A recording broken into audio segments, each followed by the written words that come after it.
Hello guys, അപ്പോൾ ഇന്ന് നമ്മൾ മീൻ കറി വെക്കാൻ പോവാണ് കേട്ടോ. അപ്പോൾ അടുപ്പിൽ നല്ല ചട്ടി വെച്ചു, അതിലോട്ട് നാടൻ വെളിച്ചെണ്ണ ഒഴിച്ചു, അതിൽ ഉലുവയും കടുകും പൊട്ടിച്ചതിന് ശേഷം നമ്മൾ ഇഞ്ചി, വെളുത്തുള്ളി, പച്ചമുളക്, സബോള അരിഞ്ഞതെല്ലാം കൂടെ അതിനകത്തോട്ട് ചേർത്ത് നന്നായിട്ട് പച്ചമണം പോകുന്ന വരെ നമുക്ക് വഴറ്റിയെടുക്കാം.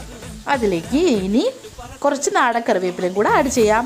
അതിനുശേഷം മുളക് പൊടി, മഞ്ഞൾപ്പൊടി ഇത്രയും മാത്രമാണ് കേട്ടോ നമ്മൾ ചേർക്കുന്നുള്ളൂ. മല്ലിപ്പൊടിയോ അതുപോലെ ഫിഷ് മസാലയോ ഒന്നും ഞാൻ ചേർക്കുന്നില്ല. നന്നായിട്ട് വഴറ്റിയെടുക്കാം. കഴുകി വൃത്തിയാക്കിയ മീൻ അതിലോട്ട് നമ്മൾ ചേർക്കാൻ പോകുന്നത് വടുകപ്പുളി എന്ന് പറയും ചിലർ, ഞങ്ങൾ കുടംപുളി എന്ന് പറയും. ഈ കുടംപുളി നന്നായിട്ട് വെള്ളത്തിലിട്ട് കുതിർത്തി കുറച്ച് ഉപ്പും ചേർത്ത് നന്നായിട്ട് ഇതിൻ്റെ കൂടെ ആ വെള്ളത്തിൽ കിടന്ന് നമ്മുടെ മസാല മൂത്ത് വരണം. ഇതാണ് കേട്ടോ അതിൻ്റെ ടേസ്റ്റ്. അത് കുറച്ച് സമയം നമ്മൾ ഇളക്കണം. അപ്പം നല്ല എണ്ണയൊക്കെ ഇങ്ങനെ തെളിഞ്ഞു വന്ന് കഴിയുമ്പോൾ നമുക്ക് മീനൊക്കെ അതിനകത്തോട്ട് പറക്കിയിട്ട് നന്നായിട്ട് തിളപ്പിച്ച് വേവിച്ച് നമുക്കെടുക്കാം.